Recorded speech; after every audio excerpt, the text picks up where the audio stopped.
आजोबा गच्चीवर आले तर मुलं सूर्य, चंद्र, पृथ्वी झाले होते.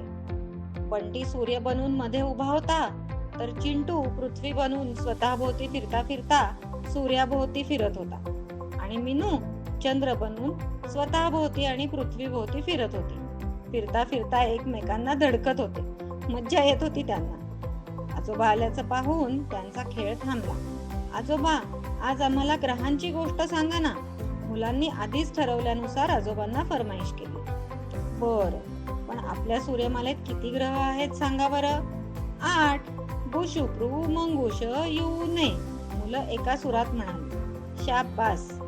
यांच्यापैकी बुध, शुक्र, पृथ्वी आणि मंगळ हे ग्रह घन पृष्ठभाग असलेले आहेत, तर गुरु, शनी, युरेनस आणि नेपच्यून हे वायुरूप आहेत. आज आपण बुधाची माहिती घेऊया. हा सूर्याच्या सर्वात जवळचा ग्रह. हा ग्रह आकाराने सर्वात लहान आहे बर का.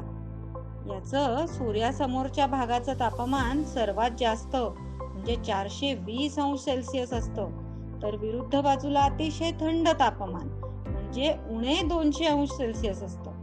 हा सूर्यमालेतला सर्वात वेगवान ग्रह आहे. याला सूर्याभोवती प्रदक्षिणा पूर्ण करायला 88 दिवस लागतात, तर स्वतःभोवती फिरायला 59 दिवस लागतात. याला नैसर्गिक उपग्रह म्हणजे चंद्र नाहीये बर का, आणि चंद्राप्रमाणेच यावर वातावरण पण नाही, पण याचा पृष्ठभाग मात्र चंद्र आणि पृथ्वीप्रमाणे खडकाळ आहे. काही वेळेस आपल्या चंद्राप्रमाणेच पृथ्वीवरून बुधाच्या कला देखील पाहायला मिळतात, आणि बुधाचं सूर्यावरचं अधिक्रमण पण पाहायला मिळतं. आता तुम्ही विचाराल, अधिक्रमण म्हणजे काय?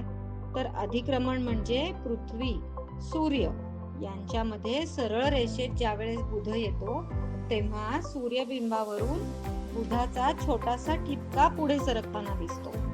एका शतकामध्ये बुधाची अशी अधिक्रमणे 13 वेळा पाहायला मिळतात, म्हणून हे अधिक्रमण अतिशय दुर्मिळ समजलं जातं. म्हणजे आजोबा, सूर्यग्रहण किंवा चंद्रग्रहण होतं तसंच का? मुलांनो, शुक्र आणि बुध हे ग्रह खूप छोटे आहेत आणि पृथ्वीपासून त्यांचं अंतरही खूप आहे, आणि त्यांची सावली पृथ्वीवर पडत नाही, पण ते सूर्य आणि पृथ्वीच्या मध्ये सरळ रेषेत आले की त्यांचा छोटासा ठिपका सूर्यावरून जाताना दिसतो. ग्रहण म्हणजे काय ते मात्र आपण पुढच्या वेळेस पाहू. चला, आता झोपायची वेळ झाली. पळा पळा, झोपायला जा.